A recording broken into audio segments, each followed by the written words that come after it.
I had already been involved in the occult. I had been a Freemason. I had been a member of an occult organization called the Anthroposophical Organization, founded by Rudolf Steiner. I had been trained as an initiate. I had been trained to leave my body consciously and do astral travel. I knew all of this stuff, and I knew the occult history when I read the Quran. So when I read the Quran, and it talks about the enemies of mankind and these wicked men in high places planted by Allah in all of the cities, I knew who they were. It was not an abstract idea for me. It wasn't something that was just printed words on a paper. I had met them. I had rubbed shoulders with them.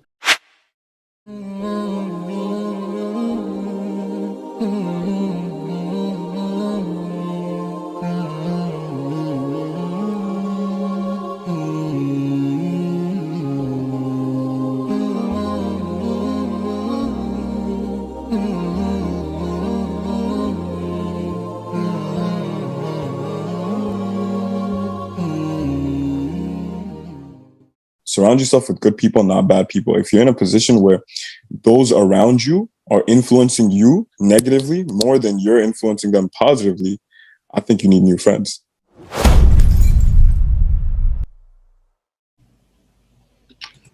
Assalamu alaikum wa rahmatullahi wa barakatuh, and welcome back to the realest podcast in the dunya, the Three Muslims podcast. We're joined today with a very special guest, Dr. Omar Zaid. Assalamu alaikum wa rahmatullah. How are you doing today? Walaikum assalam. Wonderful. Alhamdulillah. Alhamdulillah. It's a pleasure to be here. Thank you for inviting me. Habibi, the pleasure is all ours. I was just about to say that, subhanAllah. So welcome to the podcast. Many viewers are looking at, you right now saying, MashaAllah, very, very good looking man. What is his story? SubhanAllah. When I think of the average Muslim, we think of someone like Fayyad, SubhanAllah. When we look at you, MashaAllah, a lot of people are wondering, SubhanAllah, what is his story? And you mentioned before the army, SubhanAllah, and people were calling you doctor since before you were a doctor. So do you mind sharing a bit of your story, your journey to Islam, whether you were born into it or found it later in life? Oh, goodness me. That's a long, long story. I'll try and encapsulate it briefly.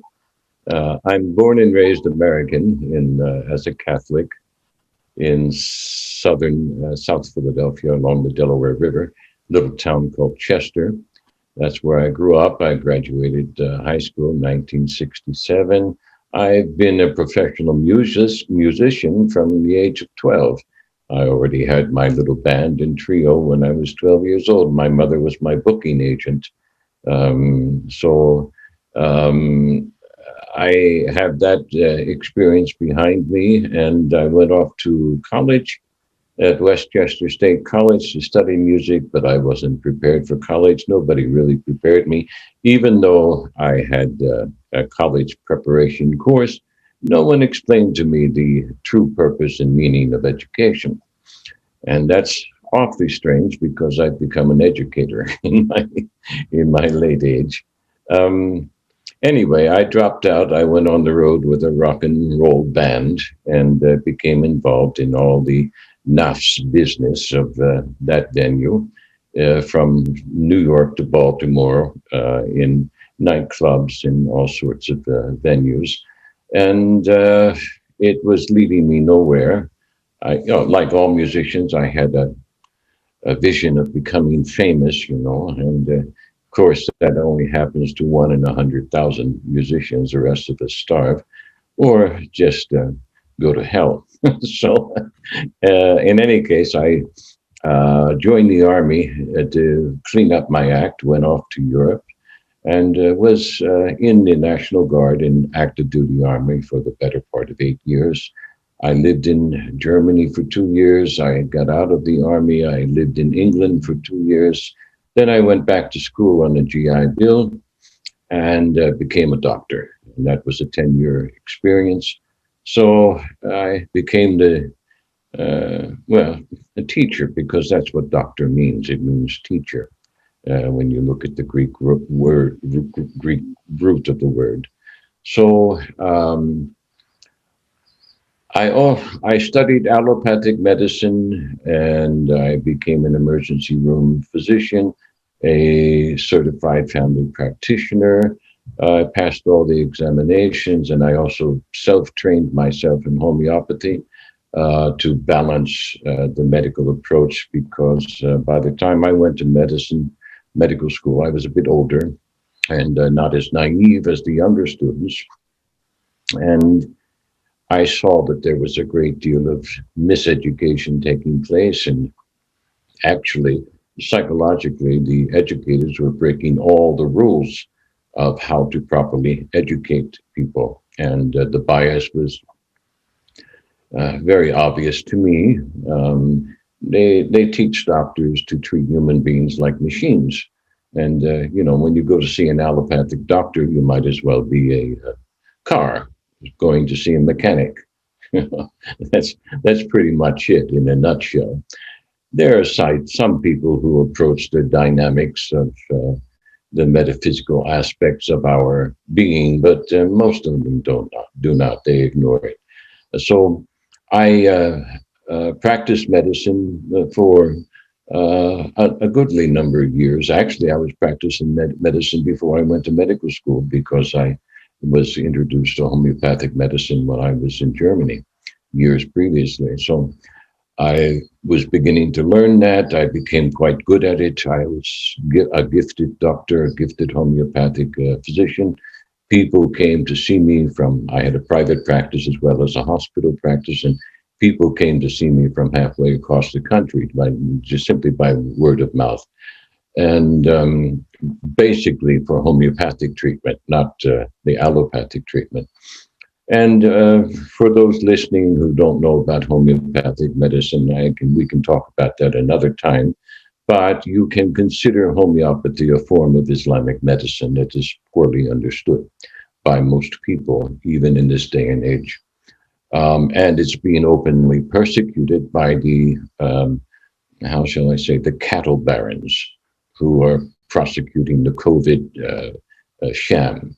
So after a number of years as a physician, I saw things going very badly in the States.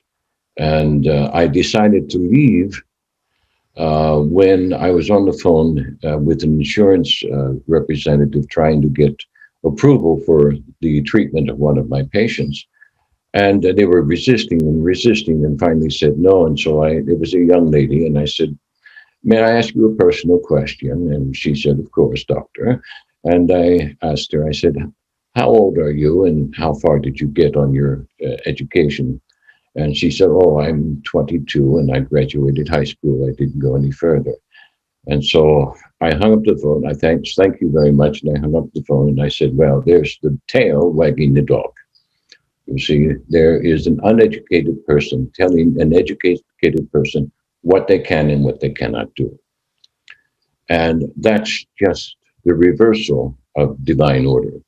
Now, I wasn't particularly well informed about divine order, but, that's Fitra speaking. And so I began to observe things more closely. And as I was emergency room, I closed down my private practice after that. And I was observing certain aspects of human behavior in the States. And I worked emergency room medicine. And one day after getting off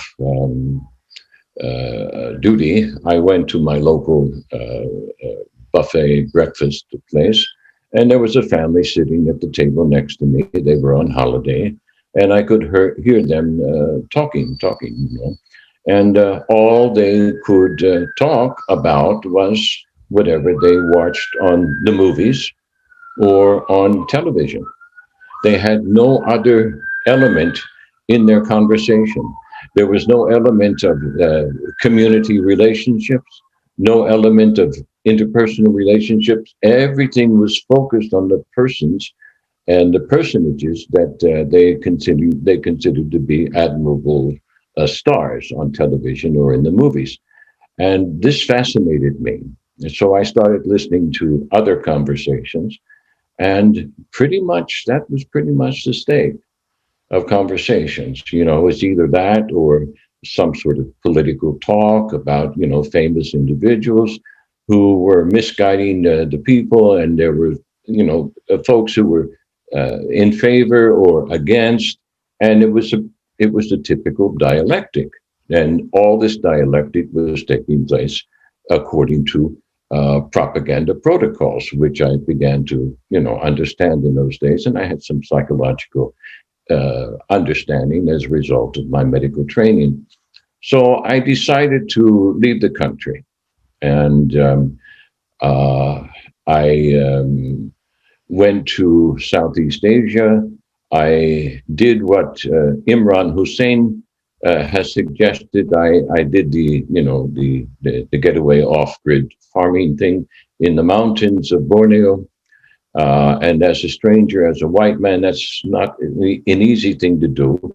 I had been divorced and I married a local tribal lady from the Bidayu tribe in East Malaysia, in the mountains of Borneo, right on the Indonesian border there, where up in the mountains they still have cannibals to this day. And so I'm up there. We cleared some land, we bought some land, and I built a house. I spent whatever savings I had doing this. We built a farm.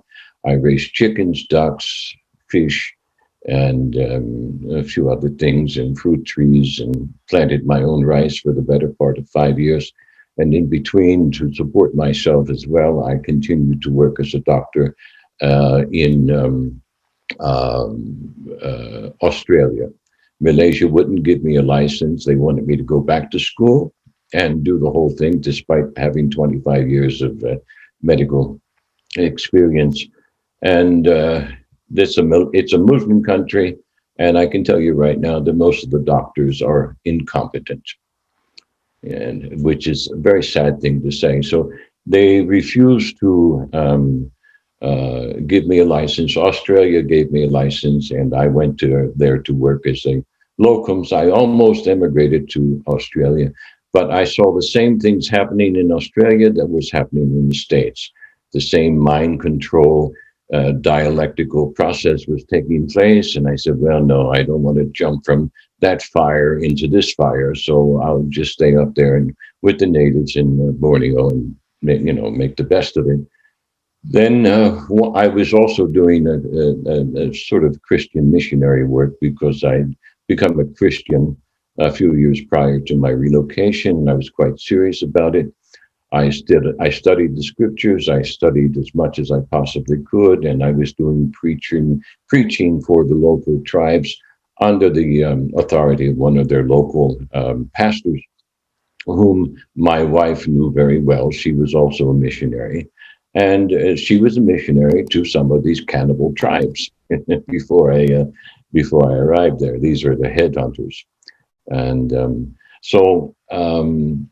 one day, the chief pastor was unable to attend Christmas ceremony on Christmas morning, and they invited me to give the sermon.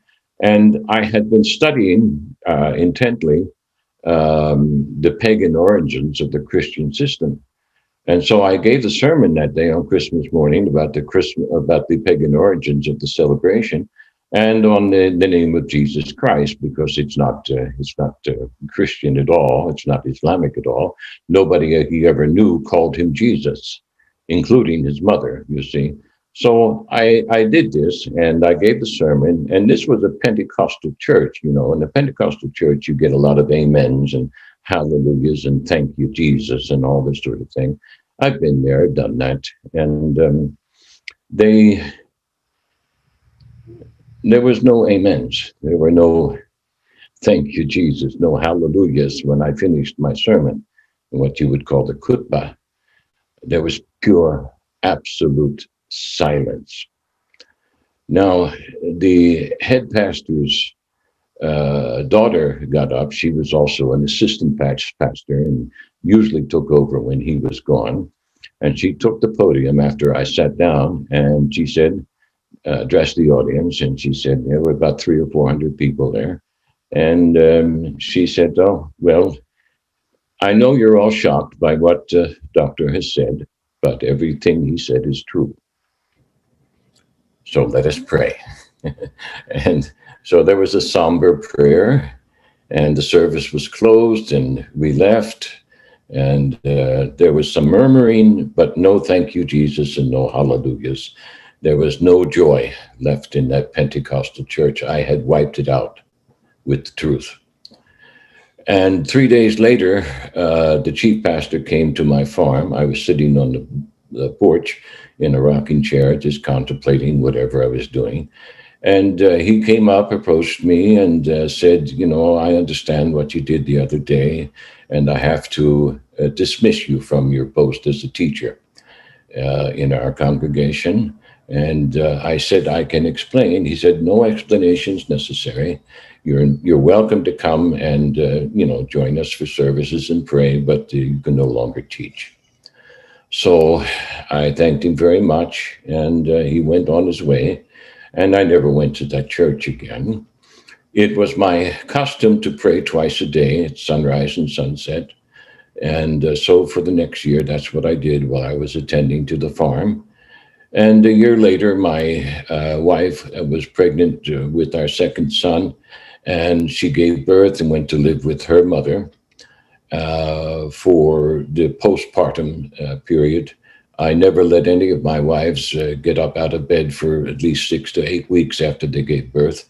And all of them, too many probably, all of them were back in their genes within 2 or 3 weeks, thank God. But I knew what medicines, homeopathic medicines, and how they should be treated in order to do that. And I can explain that in another session if need be. Anyway, she was with her mother, and I was alone at the farm.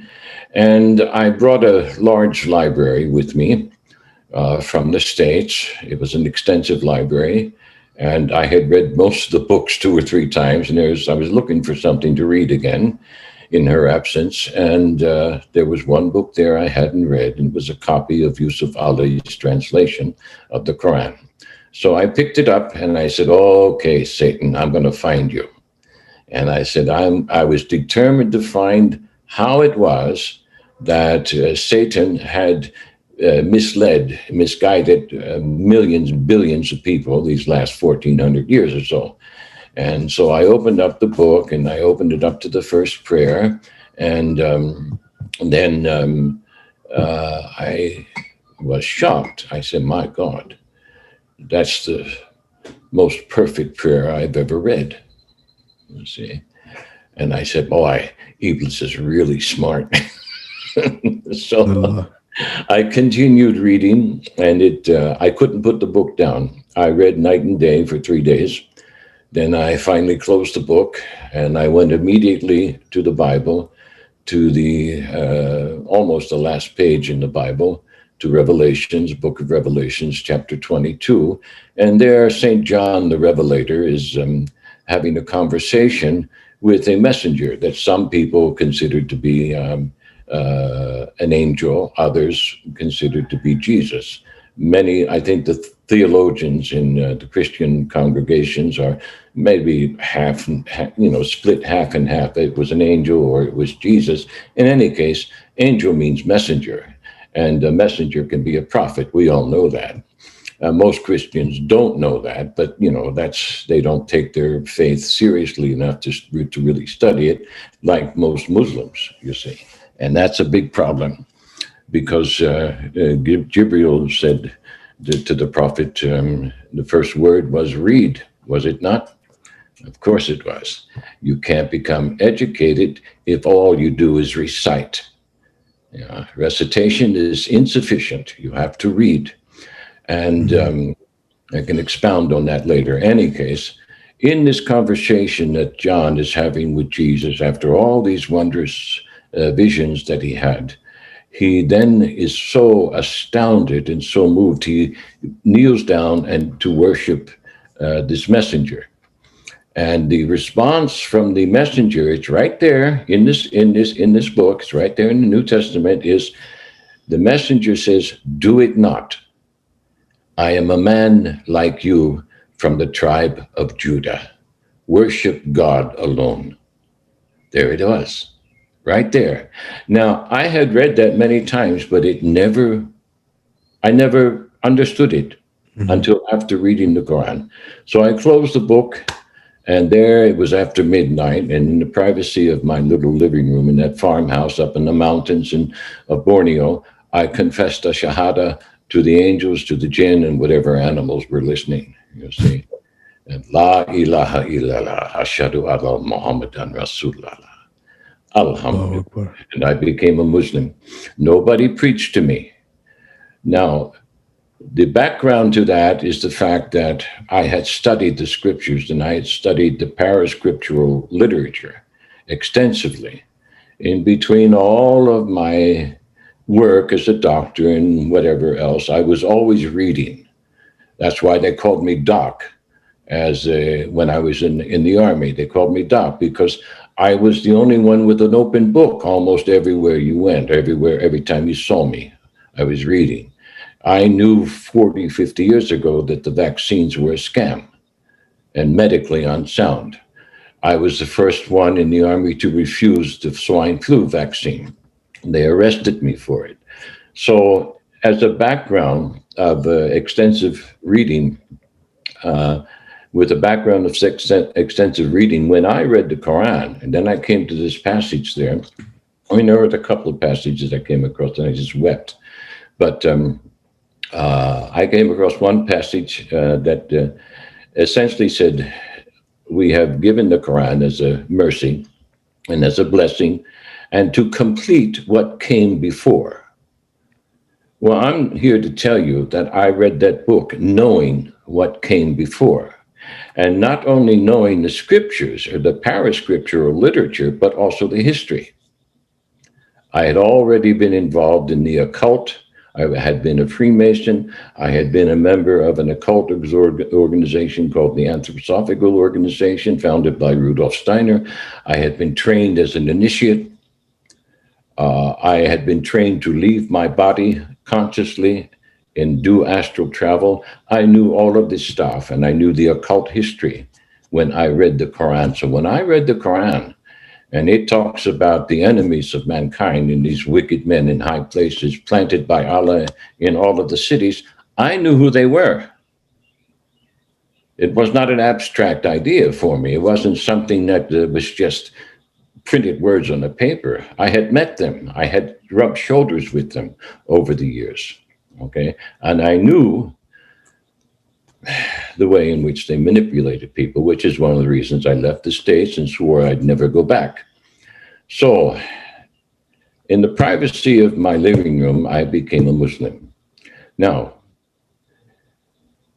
within a day or two, my wife came to get some clothes because she was feeling better and she wanted to get back into some of her regular clothing. So she came to pick them up before going back to her mother's because at the time, the period wasn't up. And I said, I have something to tell you.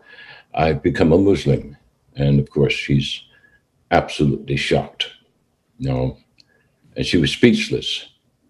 She really couldn't respond to me. And she gathered her clothes and she said, I have to go. And out the door she went. Next day she came back with her an aunt and an uncle and two brothers. Okay. And they told me the one brother who had the best English, he spoke for all of them. And he said, I understand you've become a Muslim. And I said, yes, I can explain what's happened. He said, we don't want an explanation. We want you gone. It's just like that. Now, I had invested all of my life savings and whatever cash and whatnot in this place. And I was a stranger in a strange land. I left my job in Australia because I was becoming too old to travel back and forth like that and live out of a suitcase. It was making me sick. And my wife had become sick, and I didn't want to entrust her to the surgeons in the Malay medical system, because most of them are incompetent. Not all, but most of them are. And they think otherwise, but this is a problem with human denial. So, and the medical education system, which they've copied from the West. See, they've made partners with the Jews and the Christians, and they're jumping right into the lizard's hole, this exactly like this the Prophet said. So I stopped working, and I just continued my farm work. I was the only white man in that they'd ever seen planting rice paddy rice on the mountains and raising fish and ducks and chickens. And I would take them I'd slaughter them and take them to the wet market myself, you see. And that market is about 20 miles, 25 kilometers from my farm. And it was run predominantly by the Chinese merchants. And I had a little stall there, and I sold my fish and whatnot. And we made enough money just to get by. But after my conversion, I had to leave, and that was taking some while. I asked them to give me 30 days, 30 days to make preparations, and they agreed. And then, to make a long story short, we tried to patch up the relationship. It didn't work. I eventually did leave after the 30 days were up, about almost a year later. During that year, I wrote my first book, Trinity, the Metamorphosis of Myth. And I really elaborated on all of the knowledge that led to the sermon that I had given the year previously. And it was my first major book. And I remember my wife standing over me at one point, asking me what I was doing. And she looked at the computer, look at some of these things I was writing. She said, "Are you sure you want to write about that?" And I said, "Yeah. I have to. I have no choice." And I said, "As God is my witness, this book will be published." And about a year later, a publisher from West Malaysia contacted me and invited me to come to Kuala Lumpur. And he provided me with a small income and shelter for about 3 or 4 months. And that invitation occurred just at the moment when the Malay government in East Malaysia changed the immigration laws, and I was no longer able to stay because they required foreigners. You couldn't get residency just because you were married. You had to be retired with a substantial pension, and I had no pension. And they wanted you to cross the border every month, which I had been doing, but I used to cross the border and just come back the same day. So it was just a trip across the border, and the border wasn't far from me. But now they wanted you to stay for 2 or 3 days, and that required the hotel expenses. And I didn't have the money for that. So I had to leave. And this man invited me. And they're coming for you. They're coming for you in the background. Yes. Yeah, they're coming for me, right? Assalamu alaikum, brother. I had to leave, and he invited me. So Allah provided me a way to go. He bought my airplane ticket. He gave me a place to stay, and gave me a small income in order to help me to get my feet back on the ground there in West Malaysia rather than East Malaysia. And I did some things there. I was editing to reinvent myself, and I was writing. So I did some editing work, and that helped me to get by, put rice in my bowl. But I was always living on the edge, you see, always living on the edge of poverty. And I was, on more than one occasion, I was just a step or two away from being thrown out on the street. Not because I was undesirable, but because I couldn't pay the rent, you see. And each time I came that close, Allah provided another, it made another provision, another connection, another housing, another kind of job. And in any case, the book was written and it was reviewed. It got reviewed by one of the most pious men I've ever met. He was also the vice president of the Islamic University there.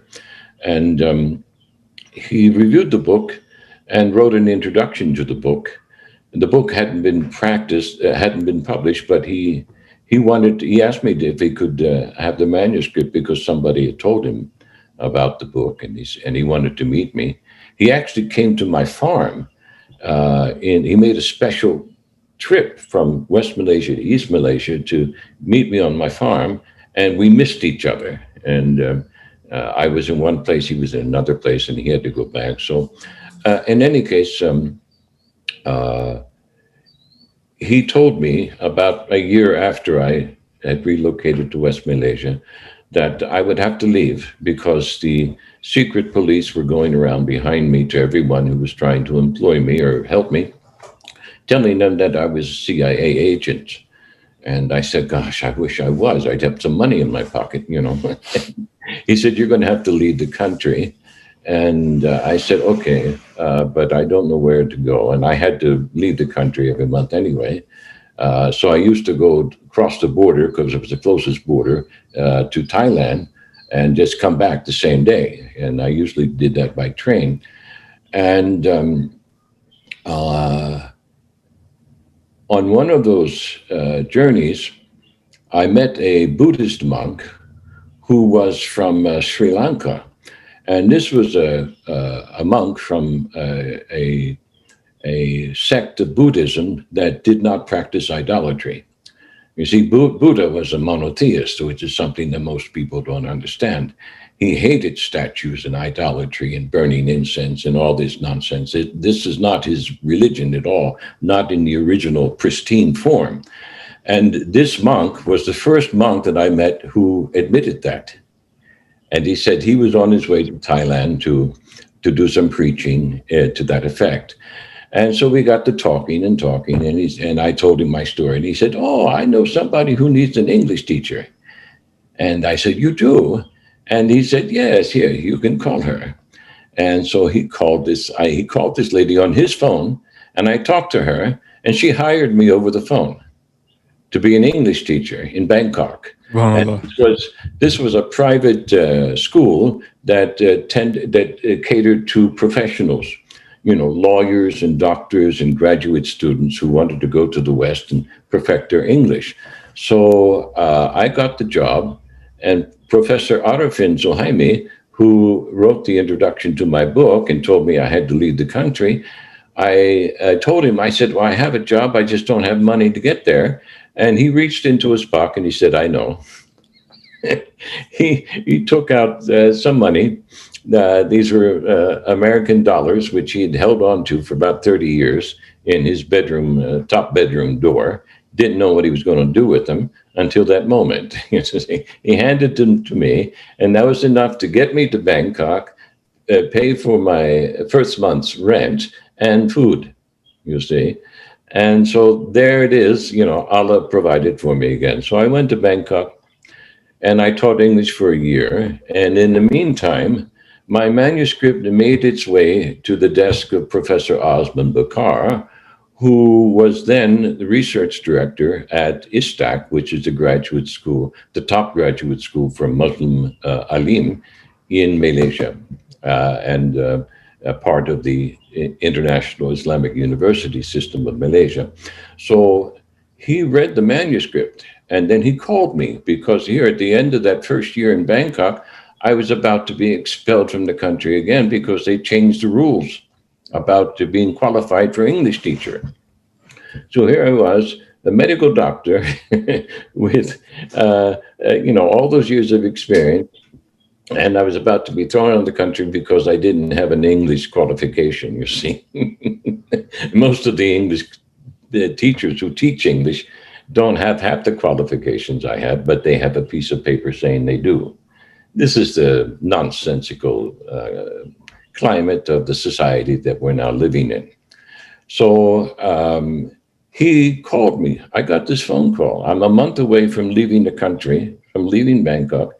And he called me and he said, Dr. Omar, I'm Professor Osman Bakar, and I'm at the IIUM ISTAC campus. And I want to know, I've read your book and I'm really impressed with it. I want to know if you'd come back to Malaysia if I got you a position at the university. And I said, sir, if you did, I'd consider that an act of God and I would have no choice. And so he called me back the next day. It's on. And so he sent me money and I became an alim overnight. I was hired by the university without going through any interview process, without any application, purely on his word from having read my book. Okay. And that's nothing short of a miracle. Or equivalent to it.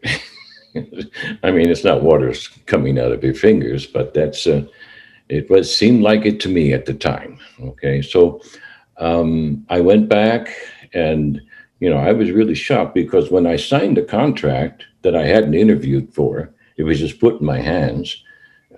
It says, as an alim, you are required, and I read all these requirements. But I said, alim, me? I can barely pray in Arabic. You're calling me an alim now. I'm an alim. How does this happen? You see. And Osman Bakar is a fine man, one of the finest men I've ever met. God bless him. And he was head of the Georgetown University Islamic Center for several years before returning to Malaysia. He was the chairman of that department at Georgetown University, and that's not a light position. So when he brought me back to Kuala Lumpur, they put me in a very fine 2-bedroom apartment in an exclusive sort of condominium. I was given a job. I was given a salary that was twice the amount they usually give to entry-level research fellows. I was a research fellow as an alim, and I approached him on the first day on the job, and he immediately wanted me to write 2 books. He said, I want you to find the Book of Abraham, which is a book nobody's found, and I want you to write a book on the Gospel of Barnabas. So the Book of Abraham, I'm still working on. I'm putting it into a novel form. And I hope to be able to finish that before I leave this place. The book of Barnabas was entitled The Forgotten Saints. And so I wrote that book, and in the process of writing that book, I discovered that this one gospel is the link between Isa and Muhammad. There's absolutely no doubt in my mind. Now, I know that there's some controversy about its provenance, but it's legitimate. And whatever the controversies are, they're based on Italian, Spanish conflicts within the Roman Catholic Church, one family vying against another family for papal power. And they used the gospel, and then they made interpolations and all that sort of thing. But the original gospel, like the original Injil, is perfectly understandable if you erase all of these interpolations. And that's not an easy thing to do, because you have to be well read to do it. And most people, including Muslim alim, are not. So I was able to do that, and God be praised. I recommend that people should read that book, because it clearly makes the link between Isa and Prophet Muhammad. And so I continued working in Malaysia as an alim in this university and a few other universities for the next 10 years.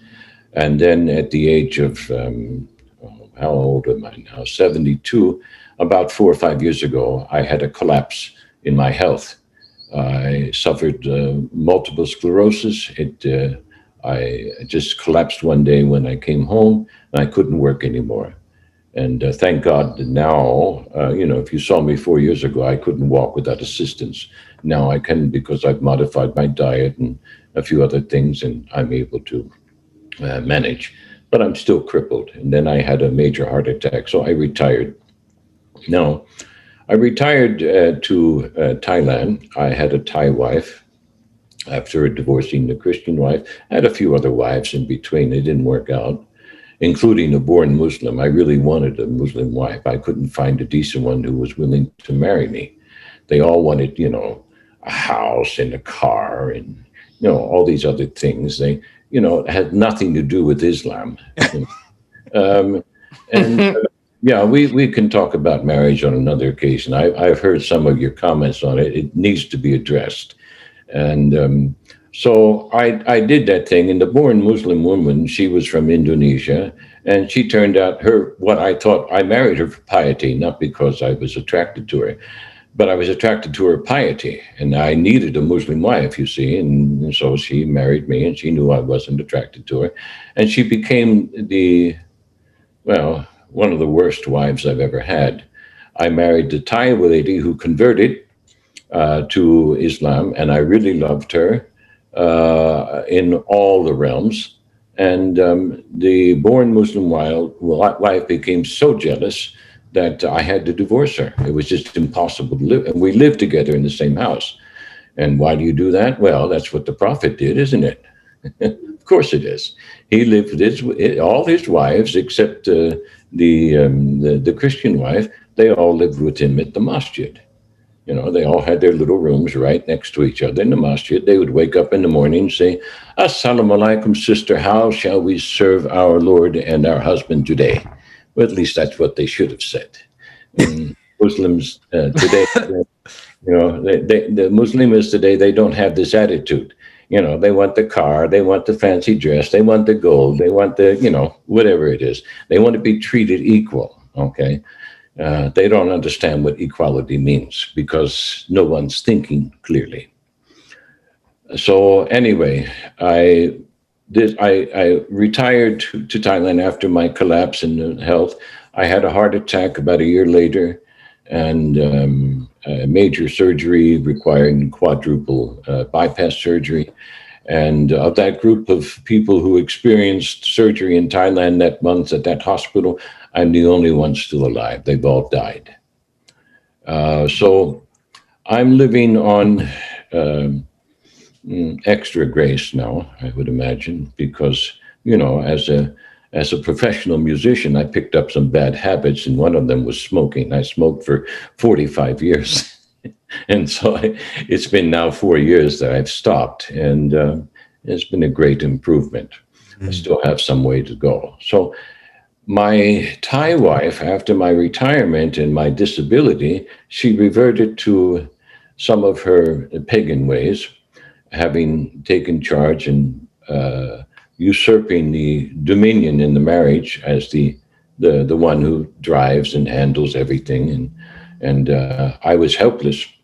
And the things got worse and worse and worse. And then recently, Allah provided me a way out. And it was a way that I didn't like, because I swore, and everyone who knows me personally knows that I swore I would never return to America.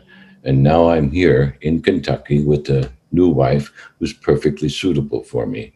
And she's also a revert from China. And it looks like we're pretty well matched. Now, the reason we got hooked up, so to speak, if I can use that lingo, is that Allah gave me a dream about 10 months ago or so. And then at the same time, or relatively a month later or so, Allah gave her the same dream. In my version of the dream, I didn't know, I was with a woman, but she was behind me, okay? In her version of the dream, I was in front of her. She knew exactly who I was, but it was the same dream. And so we kind of decided, well, that's pretty meaningful. And then we waited for a few other signs after istikhara and all that sort of thing. And Allah made it possible for me to literally escape Thailand and joined this woman.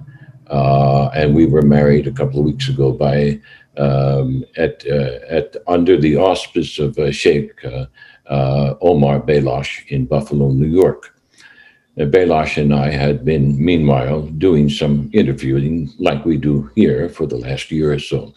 So now I'm in Kentucky, and it's wonderful to be here. I think Kentucky is one of America's best kept secrets.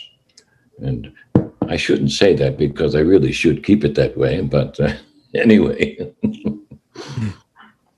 that's my story so far to date. There's a lot more, but I think I've encapsulated 72 years in about 20 minutes or so. I don't know how long it's taken now. MashaAllah. Okay. Yeah, mashallah. Hold on. Before anyone says anything, what are you doing now for work? If I could ask that. Oh, I'm retired. I'm on pension. So you don't do anything at all? Well, not for active work. No, I write and I counsel people on occasion. People pay me for a fee for counseling, and I get some income from the sales of some of my books. Not very much, but I'm on Social Security pension because I worked all these years. Yeah. They took all those taxes from me all these years, and I get a pension. And we have some. My wife Amina has some means. And so she's one of these women who said, come to me. She said, give me your name after this dream. And you don't have to house me. You don't have to clothe me. I'll take care of that. So this is an answer, a living proof of what the prophet said is going to happen in these times. And she's a reasonable woman. And she understands that good men are for good women, you see, and good women are for good men. Now, most people don't understand the depth of that statement, you see. Yeah. I mean, you study the numbers and you look at the situation on the streets and you see that there are very, very few good men. There's just not enough to go around. So the sister who is reasonable and who wishes to obey our Lord, our King of the universe, and the Prophet's example of the Sunnah, should desire for her sister what she has for herself, you see. And the problem is not that the men are incapable. Most of the men who are trying to practice polygamy are, in fact, incapable. They can't even manage one wife, let alone more. But the women are the real problem because they're too selfish. There's nothing worse than, it's bad enough when you got a selfish man, but selfish women are the worst creatures on the face of the earth, you see. And that's known historically. Mm-hmm. Nobody wants a selfish woman for boss. Yeah, They're cruel. Yeah. But the reason I asked is because your voice is so crispy. It sounded like I was listening to a story just being narrated. Like, you ever watch a movie and you have the narrator in the background? Studio. Yes. Yeah. Well, I would say it was more like an actual movie and someone was narrating. So I literally felt you like that. have I watched his life you story. felt that too. Yeah. All three of you. Yeah. Listen. If there's by some chance that you can get a hold of some kind of equipment, I do believe that you could use your voice just to narrate books. Like, it wouldn't take any effort. It wouldn't take any effort from you except just speaking and reading the book. You could read your own books. You could read other people's books. But listen, you have the voice Gift. Yeah, you have the gift. Alhamdulillah. Yeah, I guess I'm in the zone, so to speak. So thank you very much, brother. But I'm just telling the story. You're absolutely correct. That's what I've told the story in a way that should be an acceptable narrative. It's the kind of thing that, used to happen. You see, this used to happen all the time before the age of radio and all this sort of thing. In the evenings, what do people have to do in the 19th, 18th century? They eat supper. Then there's an hour or two of some sort of domestic entertainment. And uncle so-and-so comes to visit, so he tells a story. Or auntie so-and-so comes to visit and they tell a story. And that's how people became informed. They would have can I say that word? They would have a conversation, you see, an exchange of heart to heart. Okay. I mean, really heart to heart. So that's what's taking place here. I'm giving the narrative and I'm giving it in a heartfelt way. And it's coming natural because this is what Allah has freed me from these selfish preoccupations that come with the nafs, Alhamdulillah. you see. And when you're freed from that, then you can serve the truth. And you serve the truth wherever you find it. And wherever you find the truth, you find Islam. So the truth doesn't always look like a Muslim. That's the truth of the matter.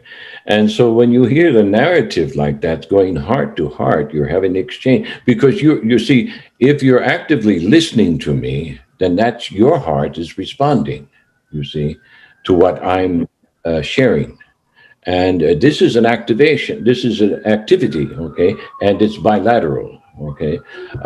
When you have people who are preoccupied with their own nafs and their own ideas, their own ideations, their own biases, they don't listen, or they don't tell the story. They can't tell the story because they don't have the narrative. They don't have a real narrative that holds on to the truth. You know? So I thank you for sharing that with me, brother. Is it Angel? Angel? Angel. Say again? Angel. Again. So thank you.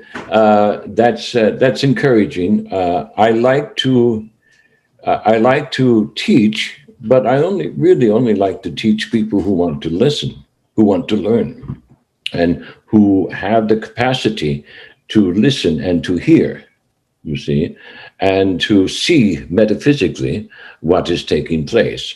Now, if you see metaphysically what was taking place in my life as I related that narrative, that's a sign of guidance, you see. And this is something that enriches not only me, but enriches you as well. So teachers need students who can help them enrich themselves, because each time people like me give the narrative, we're learning something new, because there's things in us that we don't necessarily know that we know. And when the student asks a question, I often find myself speaking in terms that I hadn't really considered consciously before, but they were already there. So it's like the student who's sincere and who listens will draw out from me like a bucket from the well. And they'll draw out waters that I don't even know that are there. So this is an exchange that is blessed by angelic presence, you see. And that is a form of guidance that is missing in the Ummah today. It's missing. You go to Jummah on Friday, you fall asleep during the khutbah. This is not happening, you see. This exchange is not there.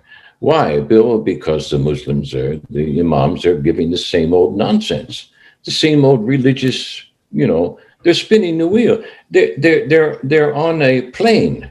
They're not on a spiral that ascends to heaven. It just doesn't happen. And that's why, sure, everyone wants to go and be blessed and have their sins forgiven. But my God, I've been to Jummah so many times and I see people just falling asleep.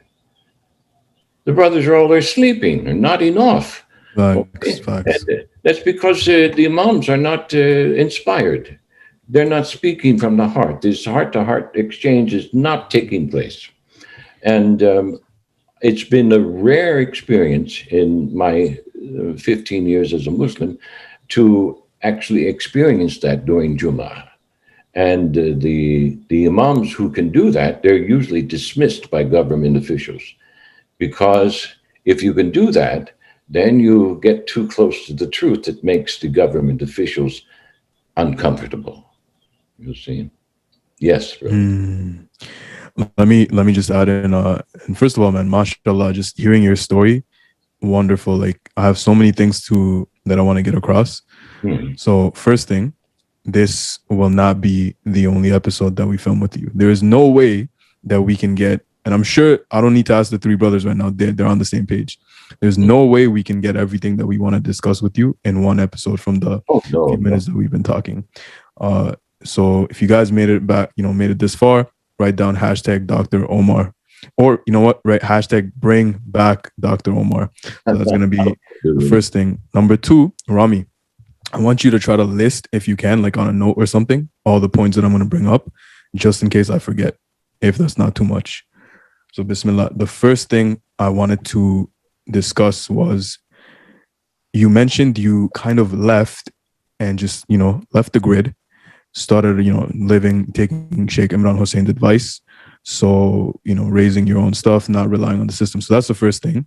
So, Rami, if you can write that down. The second thing, I wanted you to go in on COVID, right? This is something that is going on today. You mentioned a little bit about that, maybe a little bit into the vaccines too.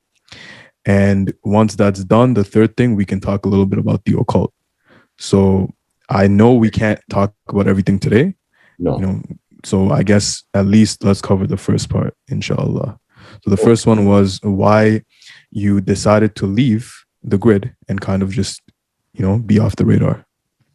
Well, you see, I was very cognizant of the fact that I was surrounded by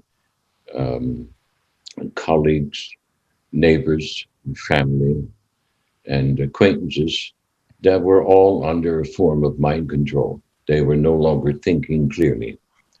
And this puzzled me. And I studied the matter a little bit and came to realize that it was a result of propaganda. And propaganda didn't extend only to the television and to movies and this sort of thing. It extended to the educational system, that the entire educational system had become a vessel of propaganda for occult powers. Okay. And they had determined that they were going to keep people ignorant of certain matters that were just not to be raised. Okay. And certain historical events, certain historical matters, certain theological discussions were just not to be had in the educational system. Now, I was brought up a Catholic, and I was probably a member of one of the last generations that had a reasonably decent education before this thing called, what's it called? The latest approach to education came out, which is destroying the public mind. In any case, when I went to school as a young man, we were still able to study history and literature and a foreign language, and we had to become proficient in mathematics and that sort of thing, and music. So all of these were kind of balanced in the educational system. They're not anymore. Okay, so I was fortunate in that realm, and even though I didn't, my first roundabout with the college university system was a failure. When I returned, I was much better informed, and I knew why I was going to become a doctor, and I was more well-read as well.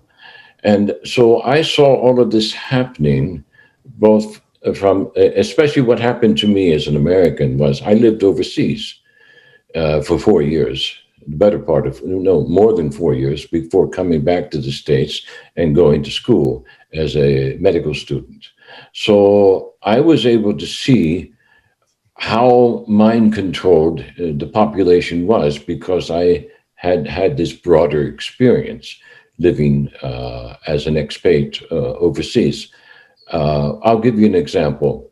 One of my first days at the student union in the University of South Dakota, I was walking down the hallway and there was an announcement on the radio that Anwar Sadat had just been assassinated. So I quickly ran into the student union television room. And there, I had never been in television room, you see. And there, to my surprise, I saw all these couples, boys and girls, young men and women, sitting next to each other, and they were all watching soap operas. I walked up to the television and I changed the channel in front of all of them. And I said, something important has just happened. And I changed the news station, and there they were telling what happened with Anwar Sadat, how he was assassinated and everything. And I was shocked. And I'm listening to this, and they are all booing me and hissing me out of the room. And I turned around and I said, don't you know who this man is? They said, we don't care. And no, they didn't know who he was. And Egypt, who cares about Egypt, you see? Who cares about such things? Turn the channel back to the soap opera. That was the demand. And so I looked at this. I stayed in the room a few minutes, and I saw these young men all trying to please their women so they can get in their pants by watching the soap opera. That's what the reality was. Manhood was on the decline. I was surrounded by a society of what one famous European professor called boy men. Okay, he said the post-war generation is raising boy men. These are men who never achieve manhood. All right, and they are governed by their women. Okay, this is not the way to serve Allah subhanahu wa ta'ala. And of course, I didn't know that at the time. But having experienced that, and then going through medical school and seeing the propaganda and the bias and the unscientific approaches to education, and even the art of medicine, because medicine is an art, it's not just a science, I just decided to leave. Okay. And I said, this can't be good. The society is headed downhill, and it's going to be a steady decline from here on out. And there's nothing that can save such a society. And I had determined that simply on the basis of fitra and what little I knew of history. And then later on, I found out that, this is in fact the case. It was a sign of a corrupt society.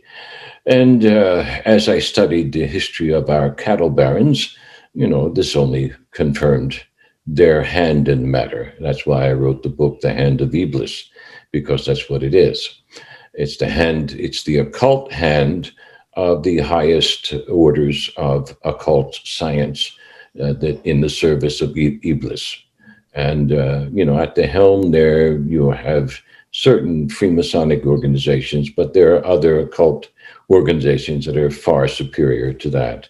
And they date way, way, way back to Harut and Marut and precede that. And I've written about that history in another book called Cain's Creed, The Cult of Rome. And I have some series of lectures which I hope to post on the internet to explain this clearly for students like yourself, young men like yourself. In any case, I couldn't stand to be with people who were honoring boy men, you see, as their leaders, and liars as their leaders. I just couldn't put up with it anymore. And I decided to leave and go off grid as much as I can. And that's what I did. Now, the difference between now and then, you see, I'm doing it again, but this is 20 years later. I'm doing it again because the first time I did it of my own volition. See, I did not do it with Allah's guidance.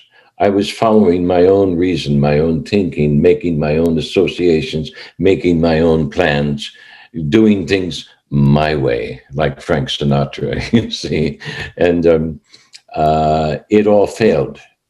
Now, Allah in His mercy rescued me from that mud of chaotic thinking that's brought about by arrogance and pride.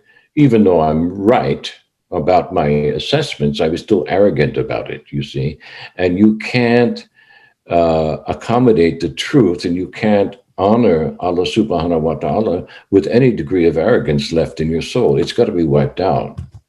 you see. And then I come to find out later, this is the Sufi goal, you see. And I said, well, okay, all right, I'm getting there, you see. And I'm not doing any of these Sufi practices. Allah's just sort of beating it out of me. So that's why I left, you see.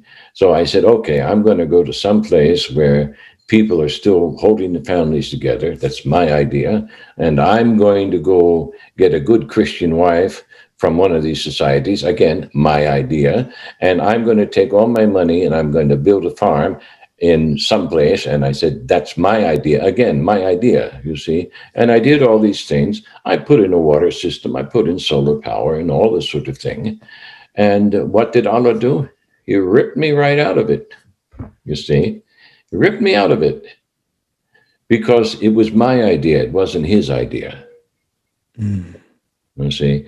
And I learned that lesson the hard way. And now people are always writing to me, what about Hijra? How can you do these things? What can you do? And then, of course, I learned some things, practical things from this experience that I can now use now as I kind of redo the whole 9 yards of going off grid and becoming as sustainable as possible when confronting the years to come, because the years that are in front of us are years of precipitous decline. There's no doubt about that. And so your listeners are well advised to do istikhara and to seek Allah's will and as to how to manage this. And I get a lot of requests about this. And, some of us are going to be able to do it and others are not. I mean, the Prophet made that very clear. He said, when you see all these things, run to the hills, take your camel, your sheep or whatever, and go like the Bedouin. He didn't say go live like the Muslim. He said go live like the Bedouin. Most of the Bedouins in his day were not Muslim, okay? But these are people, these are indigenous people who understand the land, okay? They can read the land like you read a book, okay? And he said, go live with them because they will help you to survive. So they're going to provide your ark, okay? So some people can do that, but you can't just decide you're going to go do it. You have to do it with guidance. Allah has to provide the connections, the relationship. You've got to have a relationship in order to enter into these circumstances. So what else did the Prophet say about it? He said, well, when you see these things, if you can't run to the mountains, Isa said the same thing, by the way. He said, then you go get a piece of bark and you go sit by a tree and chew on it until you're dead. It's going to be better to do that, you see. So, can you build an ark? Can you do Hijra in the city? You probably can, to a certain extent. It's going to be limited. You get yourself a small high rise, maybe 8, 9, 10 floors if you can afford it. And you do the Babylon thing. You get some hanging gardens, do aquaponics and that sort of thing. And you might do roof gardening and patio gardening on the balcony, and probably be sustainable to a certain extent. But still, the hordes, the hungry hordes, and they're coming, they're going to come at you. And you're either going to have to shoot to kill, or you're going to have to go find a place to chew on that piece of bark.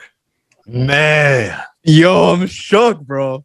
Oh, man. The reason, I'll let you just tell them know what we were talking about last few weeks. Yeah, so that's the situation that we're facing.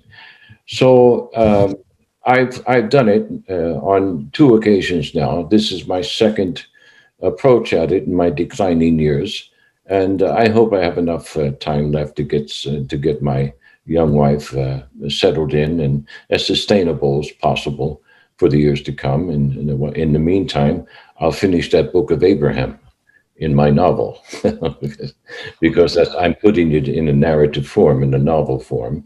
And that's one of the goals that I've asked Allah. I said, please don't kill me until I'm finished that novel. It's been one of my prayers. And so I hope after we settle down, we've just moved in couple of weeks ago, and we're settling in and we're making the plans for the sustainable development of, we've got about 5 acres here, and we've got a fully stocked pond with all kinds of fish in it. And we want to turn the land into, I'm going to talk about something here that has just come to me recently as a revelation, because people have asked me, well, what do you think about what's going on in Jerusalem and all that sort of thing? And, my response is, look, the Rock of Abraham has been there for millions of years, and it can take care of itself. It doesn't need you to protect it. And that masjid that's built there, that wasn't there when the prophet made his mirage, okay? And that Temple Mount is not the site of the Temple of Suleiman. It's just not the right place. That's an old Roman fortress. That's what it is. So people are, pretending to be pretentiously pious, in defense of this thing, and outraged because of what the Jews are doing. And I'm saying, look, that's a form of idolatry. And why do I say that? Oh my gosh, Dr. Omar, you're so blasphemous. Well, look, Muslims have lost their autonomy. They lost it centuries ago. Not just recently, centuries ago. This whole thing about taking over Palestine has been centuries in the planning, okay? Centuries in the planning. And little by little, the Muslim leaders have just let it happen because they're poorly informed. And when you're poorly informed about science, about history, about your own religion, about what came before, you see, you can't make the right decisions. You can't lead a people and maintain Allah's protection and refuge. And that's what's taking. So the women go out into the streets after, another bombing, and they say, where is the God of Muhammad? He's not protecting you. Why? Why isn't he protecting you? That's a question that you need to ask. Why are the Jews walking into that Temple Mount and shooting anybody they want? That's a question you've got to ask. Because Allah said, if you do this, we'll go back to the Abrahamic covenant, if you do this, and this, you will maintain your dominion. And I will throw when you throw. Yeah? Allah's not throwing. The angels are just sitting there and say, well, can we throw with them? No, they don't deserve my refuge. They don't deserve my protection. Look what they're doing to their women. Look what their women are doing. Look how they're robbing from each other. Look how they're stealing from each other. Look how they're backstabbing each other. Look how they're lying. Look at their stupid alim telling everybody to take this bloody immunization that's from hell. All right? So Allah's not going to honor that. Allah honors the truth. He honors the truth. When we say, get up and say the night prayer, we say, thou art the truth. Do we not? And that's why I said about 10, 15 minutes ago, you live in the truth. I'm in the truth zone. I am in the truth zone, and I happen to know it, you see. And I'm not saying that arrogantly. I'm saying that in a pious manner, because it's happened to me. It is the fact. I'm a living miracle. I'm a living proof that the promise of Allah is true. And that's, what does that mean? The promise is dominion. The promise is safety. The promise is refuge. Is it not? Of course it is. Where is it for the Muslims? Very few of them have this.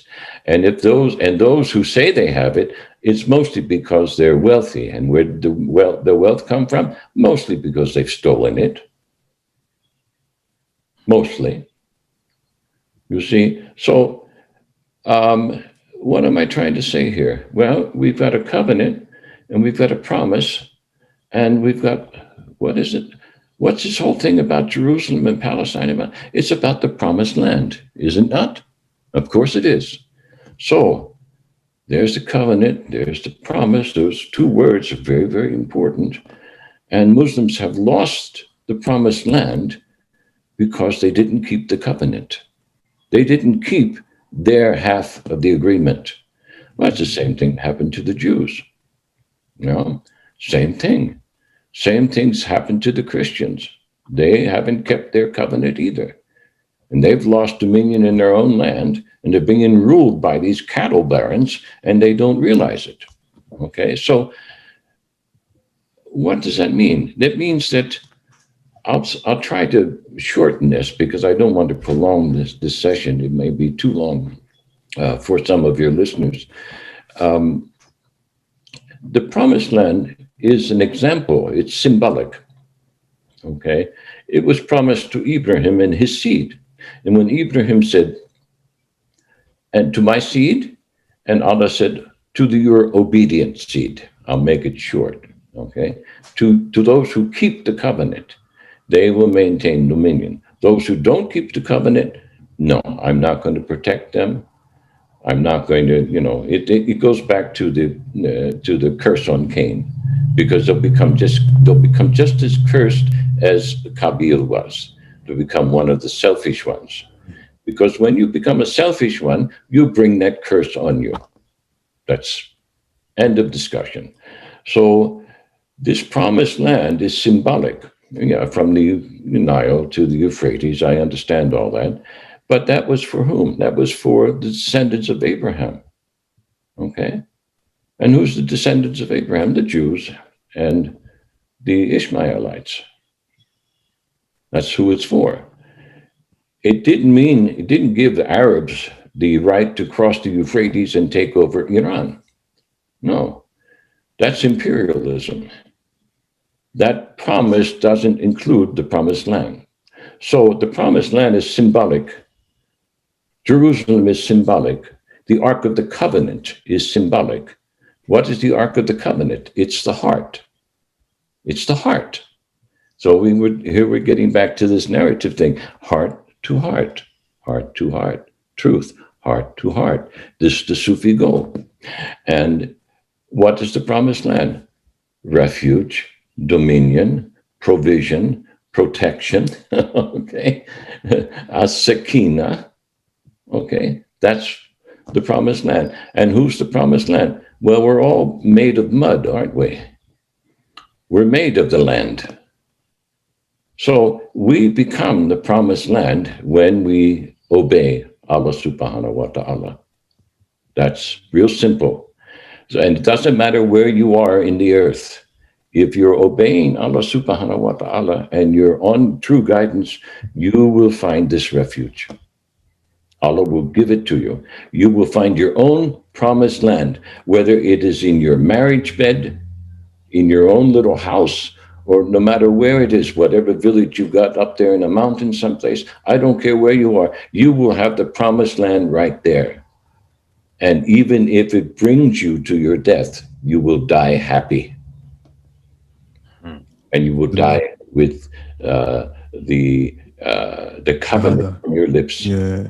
Before we go on, I just wanted to ask a side question. It's not really relevant, but how many wives have you had and how many kids do you have? Oh dear, I guess somebody wants to know. Okay, I've been married too many times. That's part of my I guess you can say maybe regret, but it's also part of a search, you see, that men make and women make. We're looking for that right covenant with the right mate. And because we're living in a society that doesn't provide the proper education in this realm, including Islam. They're terrible with the respect to educating people about marriage and the psychology of what needs to be understood between men and women. Many mistakes are made, and because of the chauvinism, the male chauvinism particularly that occurs in Islam, that prevents a decent marriage from taking place. So the promised land is in marriage is not always accessible. So I've had I think, let's see, 5 wives and a number of concubines along the way, sort of covenant wives, if you will, that weren't married legally, but 5 wives who were married legally. And I have 10 children that I know about that I acknowledge. If I have any other children, it could be that some of these women that I've had liaisons with in the past didn't tell me, and I don't know they exist. Allah knows.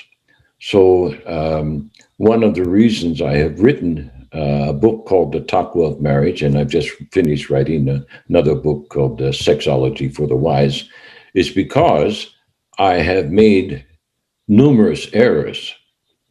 And we learn, and everyone knows, especially mature men, we know that we learn from our mistakes. So I've made many mistakes, and I tried to rectify them, and I've written these books to try and prevent others from making the same mistakes that I've made. You see, so having said that, I hope that answers your question. No need to get into all the personal ramifications, although some of those stories are very interesting, and all of them hold lessons. Okay. At least they've held lessons for me, and probably would be of use on a further date if we discuss marriage and sexual relationships and all that sort of thing. So I think the next episode should be more on COVID vaccines. We can talk about that. Another episode could be on sexual dynamics and all that. Yes. But before we wrap this current one, I wanted to ask one question. Yeah. So there was definitely a lot said today, a lot to digest, man. Jessica out here for that. But one question that I want to ask you, and I'm sure a lot of people have this question. Sure. How does one go about living off grid? Like, what are the steps? What needs to be done? How can it be sustained for a lifetime? Yo, listen, I've been fasting all day. I'm gonna go refill my water bottle and come back. And I want you guys to just wait till I come back because I don't want to miss anything. Oh, I see. Let's just save that for the next session. Okay. I'll give you one word. Work. Okay. It's not an idea. It's got to be work. It's hard work. Sweat. Hard work, long hours in the field. It's not an easy thing to do. And most Muslims do not have what it takes to do it. I'm going to tell you that right now. They're too abstract. They're too busy praying. They're too busy reciting. They wouldn't do it. They wouldn't do the work. They do it for a week or so and then give up. I'll tell you that right now. It requires work, hard work. All right. Okay. So we probably stop there, brother, for your sake and for everyone else's sake, and we'll try and do this again another time, inshallah. Inshallah. All right, bro. You've whet our appetite. Definitely, there's gonna be a multiple part series. Yep. But Rami, any thoughts? I'm completely speechless. I do have questions as well, but as the brother said, enough is enough. MashaAllah. When the teacher says that, we're actually taught, the etiquettes of the student is not to overwhelm the teacher, not to ask too many questions. So, Jazakallah khair. May Allah bless you, your family, grant you all the highest levels of Jannah. May Allah allow the future episodes to come to fruition and allow us to learn from you, from your experiences. And everyone, look up the books he was talking about. Which book would you recommend, if you could recommend one or two? Well, I would definitely recommend Trinity and the Gospel of Barnabas, which has the title The Forgotten Saints. I don't think you can get the hard copies anymore. They're probably all sold out, but you can certainly download the PDFs. Okay, perfect. I'm going to link everything in the description. Inshallah. Yeah. Rami, Right. Anything else? That's it. Okay. I wanted to slide something in real quick. The main takeaway, brothers and sisters, is living in accordance with the guidance of Allah. And this is something that I want to hit home because everything that Dr. Omar Zaid was speaking on is true. How did we even find Dr. Omar Zaid? It was through listening to the guidance that Allah gave us. We had a sister, her name was Milan. She came on for an episode to speak on polygyny, speak on, the system, the sex industry, how it's corrupting women, how they're losing modesty and all that. And she mentioned in a passing remark that her father is a Freemason, right? Still part of the occult. And how she's been having these conversations with him, trying to, bring Islam to him. And somebody commented that if you guys want the man to, guide, her too, that can maybe, help out or make a video, it would be Dr. Omar Zaid. When I heard about it, I saw that comment. I was like, I haven't really heard of that name, and looked you up, sent you an email, and that's how we are here today, just through the guidance of Allah. That's how it is. That's exactly how it is. And every good doctor knows he doesn't have to advertise, because it's word of mouth that brings the patients. They will just come. And that's how it was when I was in practice, alhamdulillah. I was booked 3 months in advance. I mean, it was very difficult to get in to see me in those years. And I was, still following the nafs. So that's saying something, because that's the truth that you've just mentioned there. The truth of what a man does or what a woman does precedes them.